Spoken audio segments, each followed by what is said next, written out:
Hello বন্ধুরা, কেমন আছো?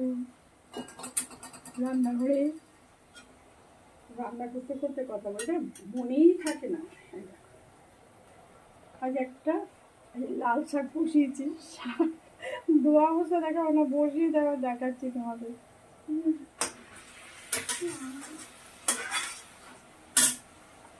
আমি শাক কাটি না, এমনি বসিয়ে দিই না, সব শাক না, লাল শাকটা তাই খুঁজে পাওয়া যায় না শাক।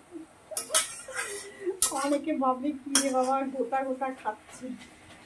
হ্যাঁ তো আমি এরকম,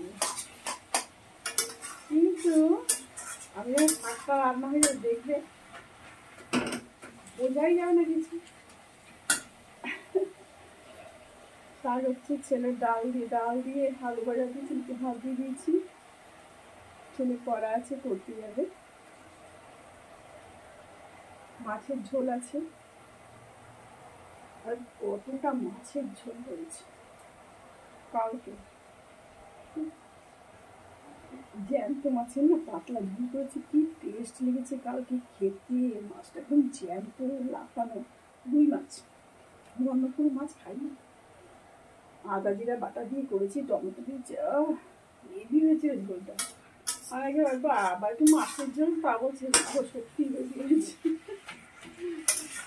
আর হলো আমার ভাতটা হলো মোস্ট ফেভারিট শাক, যে কোনো শাক, শাক হলেই হলো, কোনো ভাত নেই। রান্না করছি, আচ্ছা আরো অনেক কিছু আছে করার। আর বিকেলে খাবার করবো, দেখো না কি দিয়ে করবো।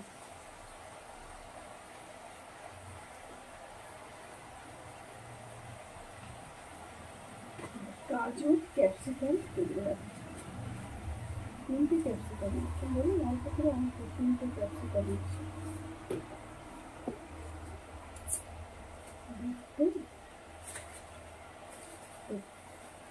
তিনটে ক্যাপসিকাম নিচ্ছি, গাজর নিচ্ছে 8টা গাজর।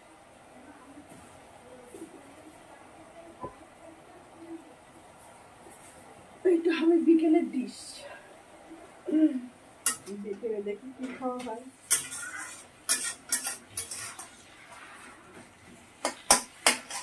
আমার শাক রান্না হয়ে গেছে, এবার নুন দিয়ে মিষ্টি দিয়ে বসিয়ে দিলাম।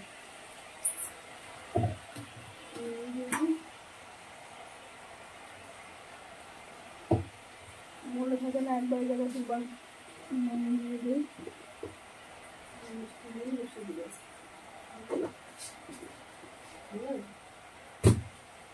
নর্মালি কিচ্ছু আমাকে সব দিয়ে বসে দিল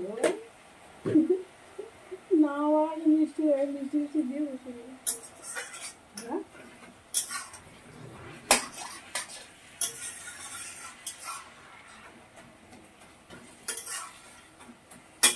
শাকটা সেদ্ধ হয়ে গেল,